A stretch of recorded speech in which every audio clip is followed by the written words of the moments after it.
Bonjour, everyone. It is Sue with Sue is Retiring to France on a Shoestring. And today I am going to explain why I am cutting out Dijon, Lyon, and Grenoble from my long-term lodging accommodations list. As many of you know who are following me, and thank you so much for that, I went on a scouting trip to France the first 2 weeks of February. And I selected February because I wanted to see what all of the locations that I was thinking about actually felt like in winter. Not just the winter temperatures, but driving in the towns, the vitality of the towns, what is open at various different times of the day, including weekends, because, of course, in a lot of small towns, many things are not open on Sundays or even Mondays. So I wanted to get a feel for that.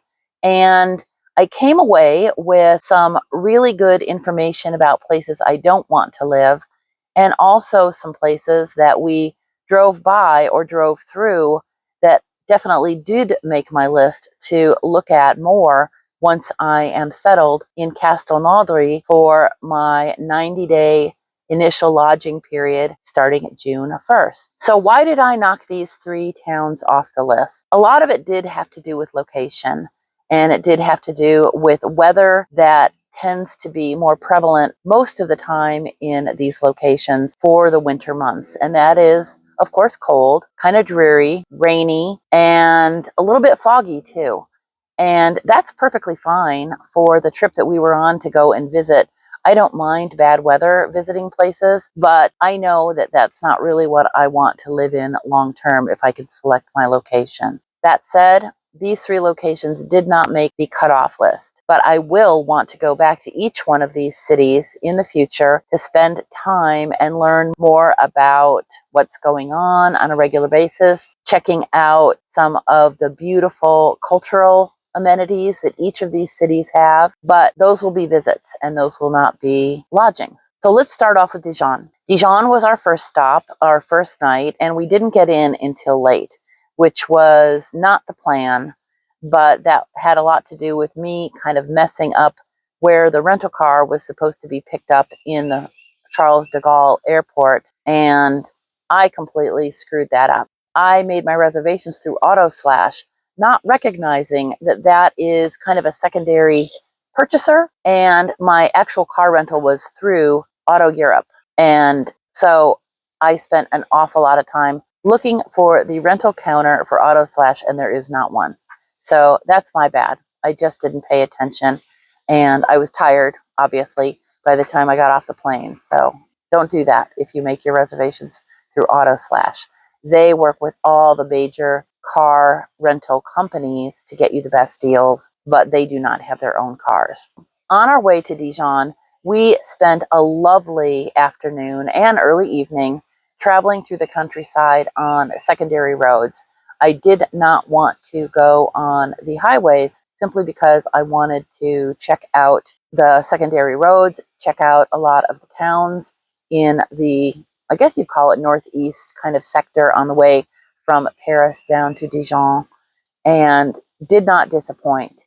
We stopped in many lovely little towns for some croissant, basically coffee break. And then we did not get into our lodging until I want to say probably close to 8 o'clock. And so we went to a local Italian restaurant near where we stayed in a Dijon Airbnb that was absolutely phenomenal. So I will try to get that. Oh, I remember the name of it. It was just Little Italy in central Dijon. And if you get a chance to go there, definitely recommend it. Our Airbnb, on the other hand, was absolutely delightful once we were in it, but it was really difficult to find parking. And so we went around and around and around multiple times until we finally found a parking place that was just a couple of blocks away from the Airbnb. But we were so tired that we did not take note of the cross streets, and I'll come back to that later. And once we got to the place, for the life of us, we could not get into the Airbnb. Absolutely tried everything we could for the directions. So I finally had to call the owner of the place, and it turns out that she had provided us the wrong security code. So there's no way we could have gotten in. Finally, now that we had the security code, we get in the building, and it was a second-story apartment, but what we didn't realize is that it was complete vertical stairs going up very, very steeply. And we did not realize that it was going to be complete vertical stairs, very, very high ceilings for both levels of this beautiful old building in central Dijon. And all I could think of as we were lugging up our suitcases up these never-ending vertical stairs was that originally I had been planning on having my shoulder surgery 3 weeks before this trip, and there's absolutely no way in hell I would have been able to pull my suitcase up even 2 of those stairs, let alone probably 45, 46 stairs, I think we counted. That said, the location itself was fantastic. The Airbnb itself was fantastic. It was just not a place that I would ever recommend to anybody who has any mobility issues. The next day, we spent a lot of time in central Dijon. It was raining and it was very windy, so it kind of cut short the amount of time that we wanted to spend in town, but we did get to get a good feel for the city, which I loved it. And we did a little bit of the owl tour, which is following different brass owls that are set into the pavement. And every time you see a brass owl, it is a location with something historical and something pretty cool to look at. And we did go into some of the central cathedrals, which were absolutely gorgeous. The funny thing about that, of course, was that since it was so bone-chilling cold, we were trying to imagine what it must have been like centuries ago when people were worshiping here and it was 8 degrees and they didn't have a nice, warm, toasty car or home to get back into. I also learned a lot about the parking systems in each of the cities, all 3 of the cities, which was fantastic because it gave me a real good basis for understanding how those parking systems work in other cities, which we did run into a couple of times later on in the trip. So that's Dijon. Lyon, not fond of Lyon traffic. We actually got there probably at the start of what would be rush hour traffic. And to get to our location, we had to travel all around the perimeter of the city to get to the eastern side, where we stayed in Villeurbanne, and again, an absolutely delightful place. Unfortunately, there weren't very many restaurants that were open at the time that we got there in this neighborhood. But we did go to one that was a block away from us. We thought that it was open for dinner. It turns out it's really much more of a luncheon place. And then in the evening, it turns into kind of a pub. And an absolutely delightful local resident who was in there enjoying a couple of beers with his friend asked us if we would be interested in going to a specialty restaurant that was literally 2 or 3 doors down the street on the other side of the street. And we said, of course, and went there and had a fabulous dinner. What was very interesting about this interaction was that the young gentleman who escorted us to this other restaurant asked us if we would be okay with going to a Jewish restaurant. And the 2 of us just kind of looked at each other, and that type of thought would never have even crossed our minds. It didn't make a difference if it was a Jewish restaurant, an Italian restaurant, a Vietnamese restaurant, a French restaurant, a pizza place. It was absolutely fantastic food, really delightful proprietor. Could not have had a better evening.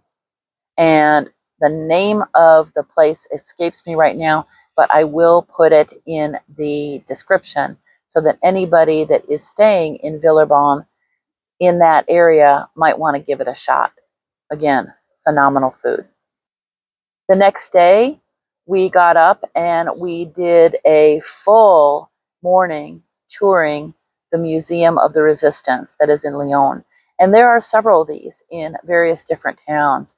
And it was absolutely phenomenal. We were also there at the time that a school tour was going through. And so they started out behind us, but then they caught up to us, and then we were actually behind them.